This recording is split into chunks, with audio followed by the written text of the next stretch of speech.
Big Ed here, and today I am bringing you my Ruger Super Red Hawk, and specifically we're going to test out some loads that I loaded back in April 8th of 2018, and these are 44 Magnum loads.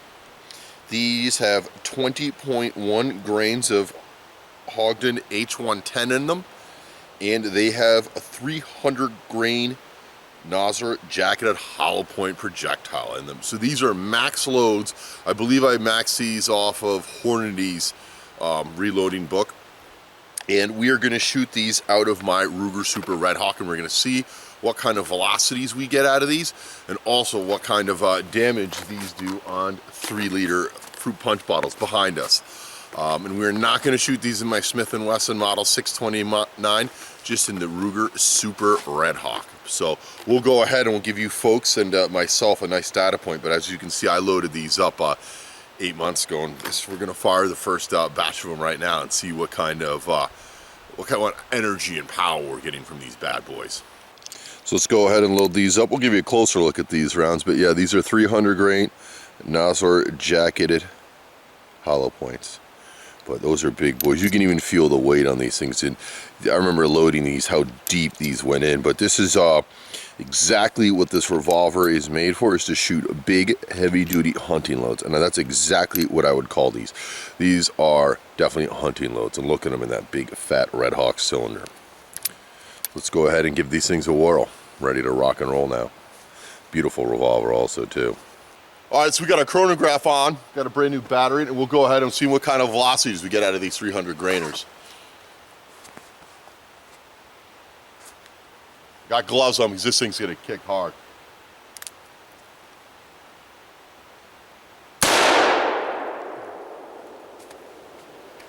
(1,268 feet per second).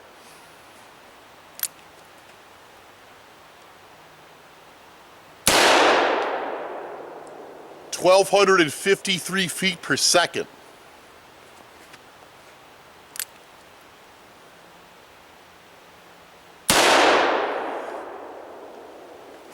(1,256 feet per second. So as you can see, I've done a good job making my hand loads very consistent.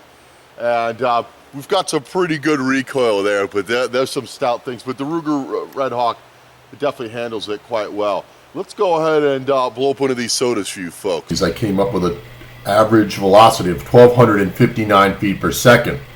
And that gives us a bullet energy with these 300 grain projectiles of 1,056 foot-pounds at the muzzle. That's pretty impressive. You know what, we'll go ahead and ring this steel target while we're right here, and we got a good view of that. And I bet it's gonna knock it right over because I already busted up that piece of steel.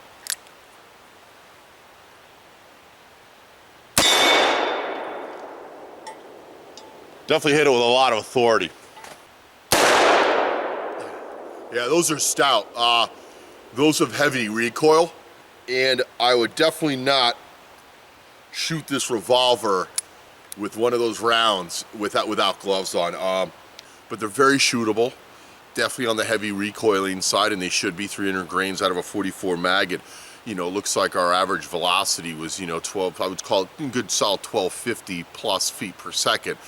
300 grain projectile, those things are moving, and that would be a fantastic hunting load, for a big, dangerous game, or bear protection in the woods, moose protection, any sort of a wild cat. But folks, that's my data point right there. So that is 300 grain Nosler jacketed hollow points and full metal jacket bullets.